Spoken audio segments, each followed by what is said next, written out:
그 베드로와 요한의 모습을 통하여 오늘 하나님은 우리들에게 바로 그리스도인의 아름다운 모습이 이런 모습이야.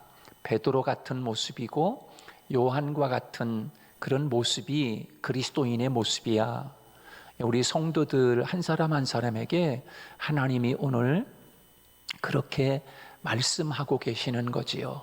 그래서 오늘 그러면 베드로와 요한의 모습은 어떤 모습인가를 말씀을 들으면서 나도 그런 모습을 갖는 그리스도인이 되어야 되겠다라고 그렇게 여러분이 마음에 새기면 좋을 것입니다. 우리들이 잘 알고 있는 히브리서 11장 말씀을 보면은 거기에 그 히브리서 11장은 믿음장이다 이렇게 이야기합니다. 왜냐하면 그 히브리서 11장에 보면은 구약 성경에 나와 있는 믿음 좋은 사람들을 뽑아가지고 히브리서 11장에 그 사람들을 쭉 거기에 기록해 놨습니다. 그래서 히브리서 11장을 우리가 읽어보면 믿음을 가진 사람들이 이렇게 살았구나. 그래서 하나님이 마치 믿음의 금메달을 딴 사람들처럼 그 히브리서 11장에 믿음 좋은 사람들을 다 이름을 열거해 가면서 이 사람은 이것 때문에 믿음의 사람이 되었고 이 사람은 이것 때문에 믿음의 사람이 되었고 이렇게 하나님이 한 사람 한 사람 이름을 나열해 가면서 믿음 좋은 사람들의 특징, 이것 때문에 이 사람은 믿음을 지켰어, 이렇게 믿음을 지켰어 라고 그렇게 히브리서의 믿음의 사람들을 이야기하고 있습니다. 거기에 몇 사람을 들 수 있다고 하면 믿음으로 원수를 대적해서 물리친 믿음의 사람들, 그리고 믿음으로 불같은 시련과 핍박을 견뎌내고 승리한 그런 믿음의 사람들, 또 어떤 사람은 돌에 맞아 죽으면서도 믿음을 지킨 사람들, 또 어떤 사람은 나무 자르는 톱 있잖아요. 그 톱으로 사람이 잘려 죽였어요. 그렇게 톱으로 죽으면서도 믿음을 지킨 사람들, 또 어떤 사람은 암혈과 토굴과 광야에 유리하면서도 믿음만은 잃어버리지 않은 사람들, 이렇게 그 히브리서 11장에 보면 믿음을 가진 사람들, 이렇게 죽음과 핍박과 어려움 속에서도 핍박 속에서도 그 사람들은 믿음만큼은 양보하지 않았다, 그 믿음을 꼭 지켰다 라고 하는 것을 우리에게 이야기해 주고 있습니다. 그래서 이 모든 이들에 대해서 마지막에 히브리서 마지막 부분에 가면 이런 믿음의 사람들은 세상에 어떤 힘을 가해서라도 그 사람들은 감당하지 못했다, 그렇게 이야기하고 있습니다.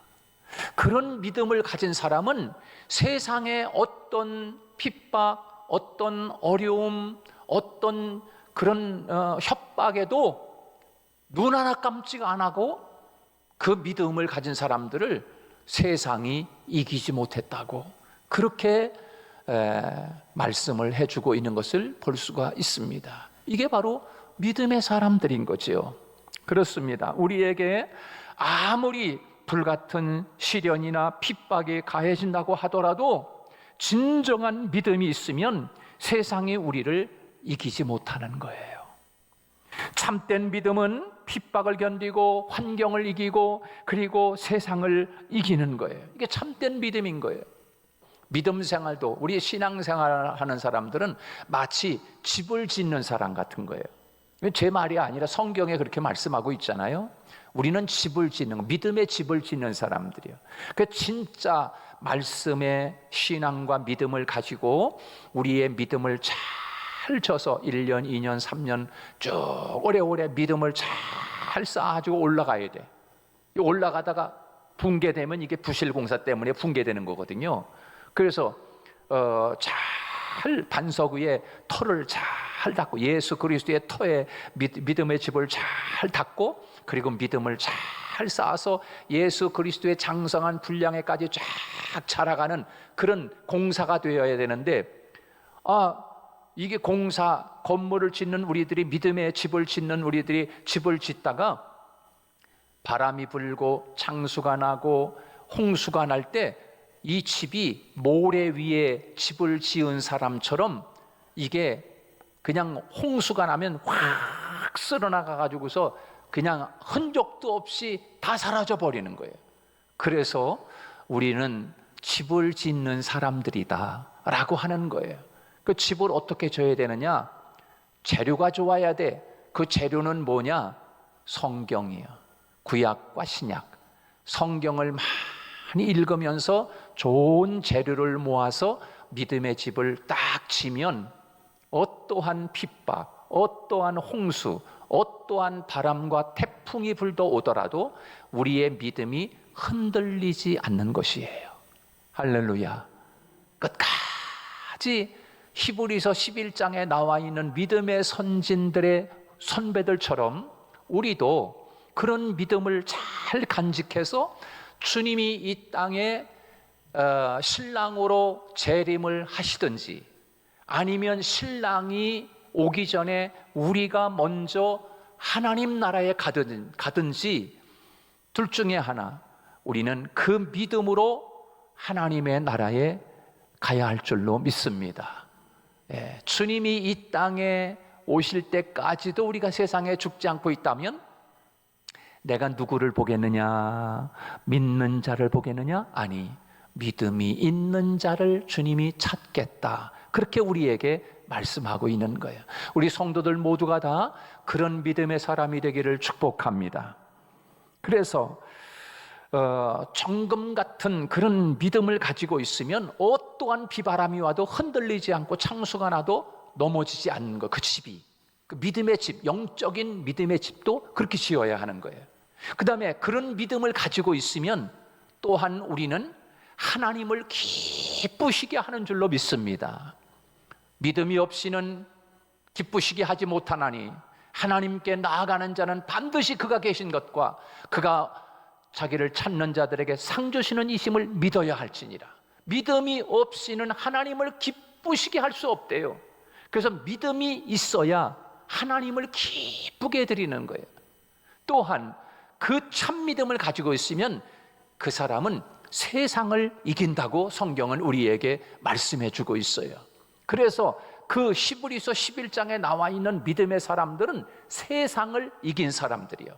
거기서 말하고 있는 그 세상이라고 하는 단어는, 그 세상이라고 하는 단어에 암도 들어와 있을 것이고 핍박도 들어올 것이고 어떤 손해도 들어오고 어떤 부도 나는 것도 들어오고 어떤 핍박도 들어오고, 그 모든 것을 한꺼번에 말하는 것이 세상, 이렇게 이야기한 거예요.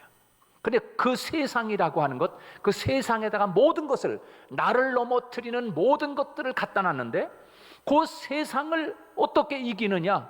어떤 사람은 믿음이 없기 때문에 실족하여 지기도 하고, 어떤 사람은 믿음이 없기 때문에 손해가 오면 지기도 하고, 어떤 사람은 믿음이 있기 때문에 그건 아무것도 아니야 그러면서 믿음으로 그 세상을 이기는 거예요.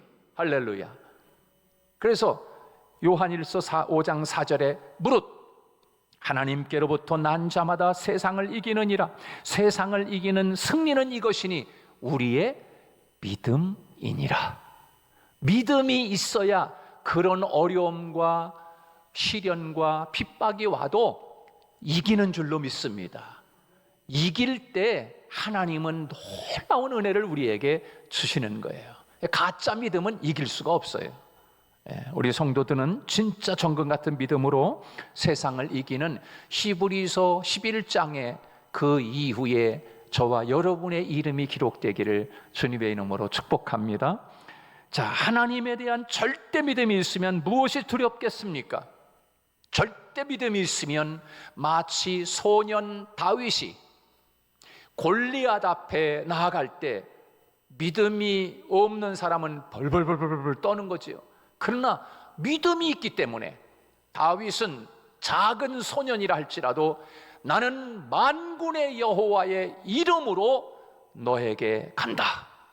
너는 나에게 칼과 창과 단창으로 나에게 다가오지만 그 어마어마한 큰 사람 골리앗이 다윗에게 올 때, 야 이놈아, 너는 내가 개 취급을 하냐? 응? 그러면서 다윗은 물맷돌 5개를 들고, 자기가 잘 사용하던 거잖아요. 늘 양을 치면서 돌멩이 주워가지고서 탁 던지기도 하고 이런 연습을 많이 했을 거예요. 장난, 그게 놀이니까 걔네들은. 걔네 죄송합니다, 걔네라고 그래서. 아무튼 이 다윗은 돌멩이 가지고 노는 게 그게 게임이었거든요. 그러니까는 다윗이 늘 그러던, 그러니까 이 다윗 소년이 골리앗 앞에 나갈 때 믿음을 가지고 돌멩이 5개만 딱 들고 나간 거야. 저기 오니까는 저 골리앗이 너무나 큰 거야. 강호동처럼 커가지고서 거기다가 또 칼과 창과 단창을 가지고 나오는데 이러면서 나오는데 다른 사람한테 어이구 무서워 도망갈 거 아니야. 그런데 믿음이 있는 다윗은 아무것도 아니야. 오히려 덩치가 크니까 돌멩이 던지면 잘 맞아. 할렐루야. 그게 감사한 거야. 그러니까 오히려 야 너 잘됐다. 너 키가 큰 게 너 나에겐 너무너무 너는 그게 너 단점이야. 오히려 크니까 맞추기도 쉬워 이거는. 그러니까 믿음을 가지고 너는 나에게 그렇게 오지만 나는 너에게 나는 만군의 여호와 이름을 믿고 나는 너에게 나아간다. 그랬을 때 자그마한 소년 다윗이 엄청 큰 골리앗을 이긴 줄로 믿습니다. 그거 어떻게 이길 수 있어요? 무엇이 이긴 거예요? 다윗에게 있는 믿음이 골리앗을 이긴 거지요. 그래서 믿음을 가지고 있으면 여러분, 우리가 이 세상 사는 동안에 얼마나 많은 어려움이 있습니까? 그렇잖아요.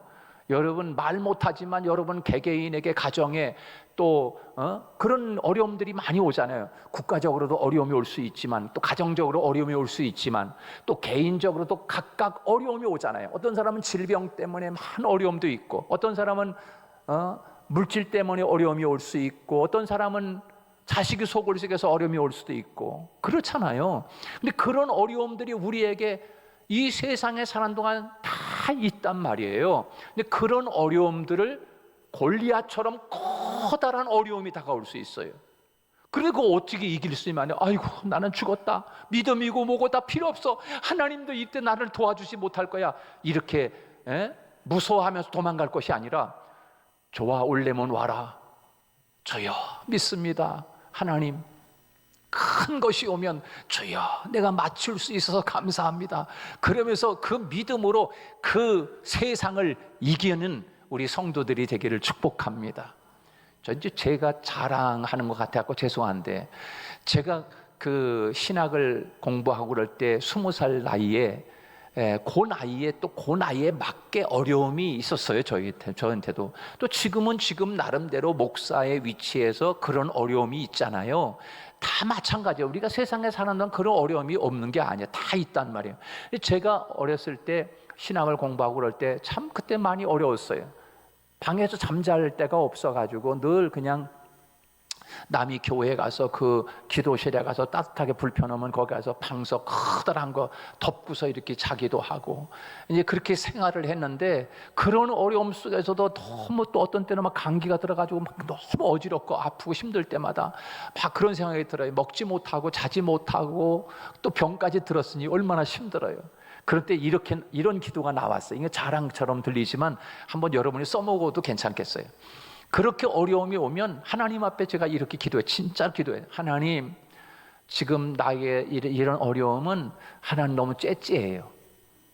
하나님 기왕이면 아예 그냥 죽도록 한번 해보세요. 죽도록 한번 더 큰 거, 이 째째하게 한 감기를 주십니까 하나님? 더 큰 거 주시고, 더 이거를 이기고 나면 더 큰 축복을 주세요. 이렇게 기도가 나오는 거예요. 그러니까 그거 딱 기도하고 나면 하나님이 싹 걷어가셔. 저를 테스트하는 것 같더라고요. 어떤 때 보면 제가 하나님, 야, 요놈 봐라, 이런 느낌이 가졌어요, 제가. 그래서 어려움이 올 때마다 항상 제가 그렇게 기도해요. 하나님, 이 어려움은 좀 작네요. 기왕이면 하나님 더 큰 어려움을 주세요.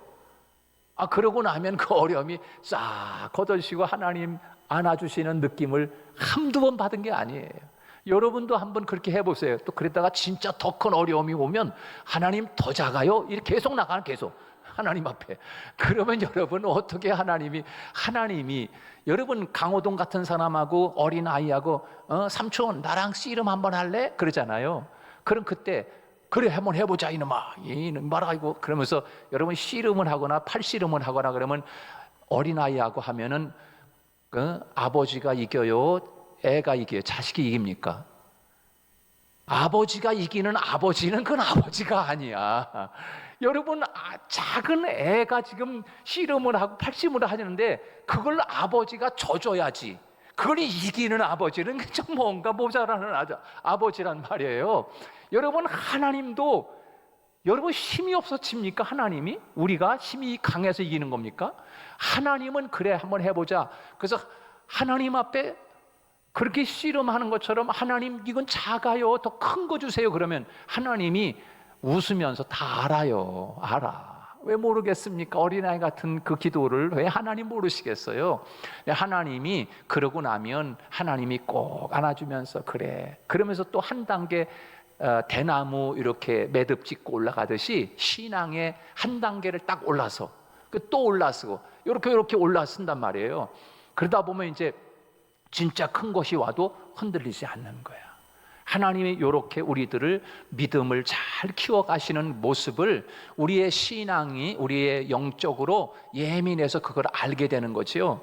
사랑하는 여러분, 오늘 본문 말씀에서 우리에게 이런 믿음의 담대한 모습을 베드로와 요한을 통하여 우리에게 보여주고 있는데, 하나님이 오늘 저와 여러분을 향해서도 그래 너의 믿음이 이렇게 베드로처럼 요한처럼 그런 아름다운 모습으로 신앙생활하기를 원한다라고 하시는 하나님의 마음이 여기에 담겨 있는 거예요. 그래서 오늘 본문에서 베드로와 요한의 모습을 보고 지금 공회원들이, 그 당시 공회원 하면 우리나라로 하면 국회의원에 마찬가지예요. 그런 공회원들이 베드로와 요한을 보면서 할 말을 잃었어요. 할 말을. 야, 무슨 저 사람들한테 내가 무슨 말을 하냐? 할 말을 잃었다. 오늘 본문에서 13절에서 우리에게 그 말씀을 해주고 있는 거예요. 우리 한번 13절 같이 한번 읽어볼까요? 다 같이 시작. 그들이 베드로와 요한이 담대하게 말함을 보고 그들을 본래 학문 없는 범인으로 알았다가 이상히 여기며 또 전에 예수와 함께 있던 줄도 알고. 14절 시작.